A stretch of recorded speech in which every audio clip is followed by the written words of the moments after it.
नमस्कार दोस्तों, मैं Sarita Kumari verbs study channel में आप सभी का स्वागत करती हूँ। आइए दोस्तों, बाल विकास एवं शिक्षा शास्त्र के अंतर्गत हम लोग पढ़ रहे थे अधिगम का मूल्यांकन, इवैल्यूएशन ऑफ लर्निंग।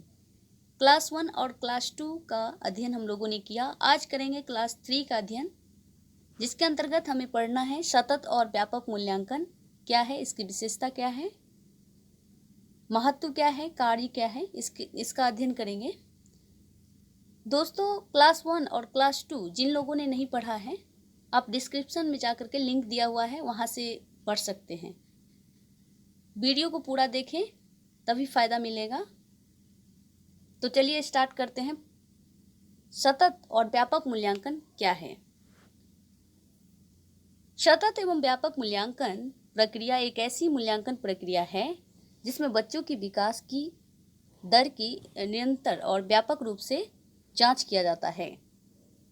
इसके अंतर्गत बच्चों के निरंतर अधिगम, वृद्धि एवं विकास के सभी पक्षों, संपूर्ण अध्ययन, अध्यापन, सृजनात्मक गुण का ज्ञान, समझ, विश्लेषण का गुण की जांच, किसी चीज के प्रति परख की क्षमता, अभिरुचि, कोई भी चीज को व्याख्या करने की क्षमता यानी सर्वांगीण विकास जांच को शामिल किया गया है। सतत एवं व्यापक मूल्यांकन पारंपरिक परीक्षा प्रणाली की कमियों को दूर करने के उद्देश्य से लाया गया।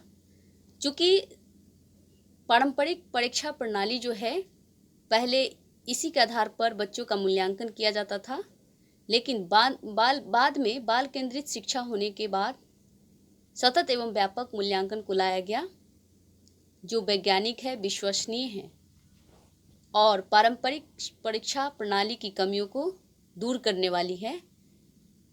चूंकि इसमें ये जो पारंपरिक परीक्षा प्रणाली है, ये विश्वसनीय नहीं था, अमानवीय था, वैज्ञानिक नहीं था। इसमें उत्तीर्ण एवं अनुत्तीर्ण के आधार पर बालकों का मूल्यांकन किया जाता था, जबकि व्यापक एवं सतत मूल्यांकन जो है, ये मानवीय है और वैज्ञानिक दृष्टिकोण को अपनाता है।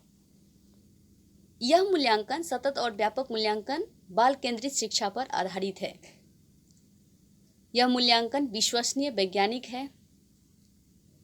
मूल्यांकन जो है, अध्यापक एवं छात्रों के व्यवहारिक गुणों के बारे में फीडबैक मुहैया कराता है।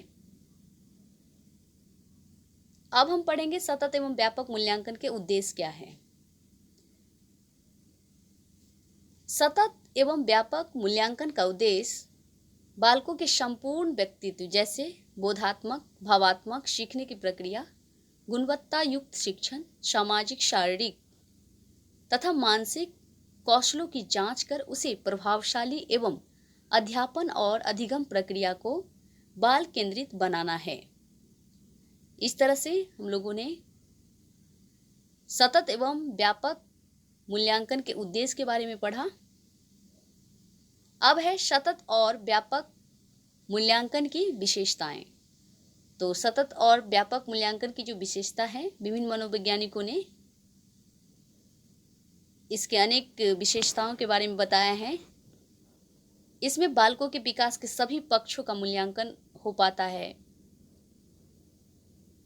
सतत एवं व्यापक मूल्यांकन जो है, अध्यापन एवं अधिगम की प्रक्रिया का अभिन्न अंग है, जिसमें बालकों के अधिगम प्रक्रिया यानी बालकों ने कितना सीखा है, कैसे सीखा है, कहाँ पर उपचार की आवश्यकता है, इसकी सतत यानी लगातार रूप से जांच हो पाता है।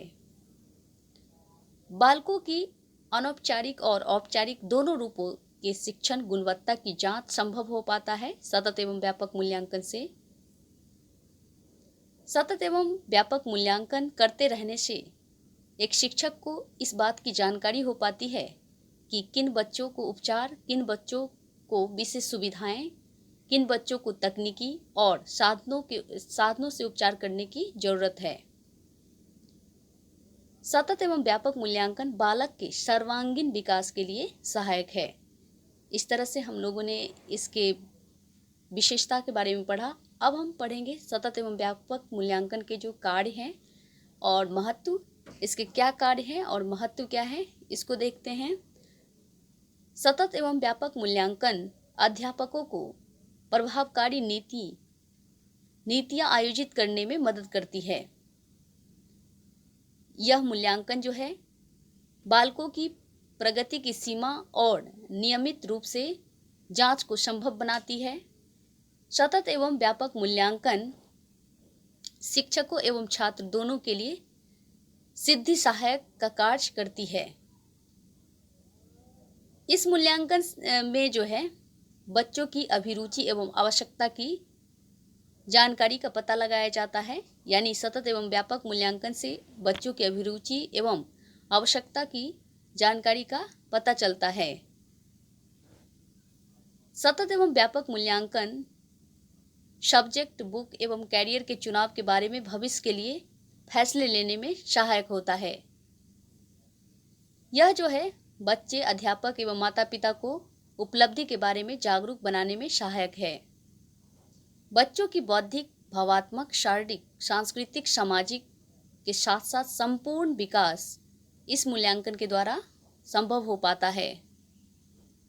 नेक्स्ट है सतत एवं व्यापक मूल्यांकन के जो विधियां हैं उसको पढ़ेंगे। मनोवैज्ञानिकों ने सतत एवं व्यापक मूल्यांकन के बहुत सारे विधि बताए हैं, जैसे निरीक्षण विधि, प्रश्नावली विधि, जांच विधि, साक्षात्कार विधि, वितरण विधि etc। तो निरीक्षण विधि क्या होता है? यह विधि वस्तुनिष्ठता, निश्चयात्मकता, क्रमबद्धता, प्रामाणिकता एवं विश्वसनीयता गुण प्रदर्शित करता है। यह विधि पूर्व बाल्यावस्था काल में मूल्यांकन के लिए बेहद खास है। अब पूर्व बाल्य अवस्था काल जो है 2 से 6 वर्ष तक के काल को कहते हैं। यानी 2 से लेकर के 12 वर्ष तक के काल को बाल्यावस्था कहा जाता है, जिसमें 2 कैटेगरी होता है, पूर्व बाल्य अवस्था और उत्तर बाल्य अवस्था। 2 से 6 वर्ष तक के काल को पूर्व बाल्य अवस्था और 6 से 12 वर्ष तक के काल को उत्तर बाल्य अवस्था कहा जाता है। तो निरीक्षण विधि पूर्व बाल्य अवस्था काल के मूल्यांकन के लिए अति उत्तम विधि है। नेक्स्ट है प्रश्नावली विधि। प्रश्नों की सुनियोजित सूची होती है इसमें, जिसके आधार पर बच्चों का मूल्यांकन किया जाता है। 0 से 6 वर्ष की अवस्था वाले बच्चों के लिए चित्र के जो है प्रश्नावली होती है, जिसमें से बच्चों को सही गलत चित्रों को पहचानना और अंकित करना होता है। नेक्स्ट है साक्षात्कार विधि। साक्षात्कार विधि जो है ये विधि दैनिक जीवन से संबंधित प्रश्न पूछने में बालकों से प्रश्न पूछने में मदद करते हैं। यानी साक्षात्कार विधि के द्वारा बालक से दैनिक जीवन से संबंधित प्रश्न पूछे जाते हैं। प्रगति के बारे में जानकारी हासिल किया जाता है साक्षात्कार विधि से, और यह इस विधि में बालक अध्यापक के करीब आते हैं और निर्भय होकर बात भी कर पाते हैं। तो साक्षात्कार विधि अति उत्तम विधि है। नेक्स्ट विधि है जांच सूची विधि। जांच सूची विधि में अध्यापक बालक के सभी पक्षों जैसे भाषा के प्रयोग, सामाजिकता, संवेगात्मकता, खेल के दौरान होने वाले एक्टिविटी को लिखते हैं और बाद में एकत्रित कर बालक का मूल्यांकन किया जाता है। इस विधि से बालक का उचित मूल्यांकन होता है। किस विधि से? तो जांच सूची से। अब नेक्स्ट है वितरण विधि।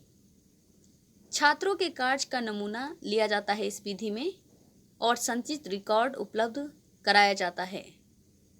संचित रिकॉर्ड उपलब्ध हो जाने पर बच्चों के कौशल और ज्ञान का विकास किस प्रकार से हुआ है और किस प्रकार से होता है, इसकी जानकारी मिलती है, इसकी जांच की जाती है। बच्चों को प्रगति की ओर अग्रसर कराने पर बल दिया जाता है इस विधि में, वितरण विधि में। उम्मीद करते हैं दोस्तों आप लोगों को अच्छा लगा है दोस्तों। लाइक, सब्सक्राइब, कमेंट, शेयर जरूर करें ताकि मैं आप लोगों के लिए इससे भी बेहतरीन वीडियो लाने का प्रयास करूंगी। दोस्तों ये क्लास यहाँ पे एंड होता है और अब हम इसका क्वेश्चन पढ़ेंगे, अभ्यास प्रश्न। मिलते हैं नेक्स्ट वीडियो में। नमस्कार, जय हिंद, जय भारत।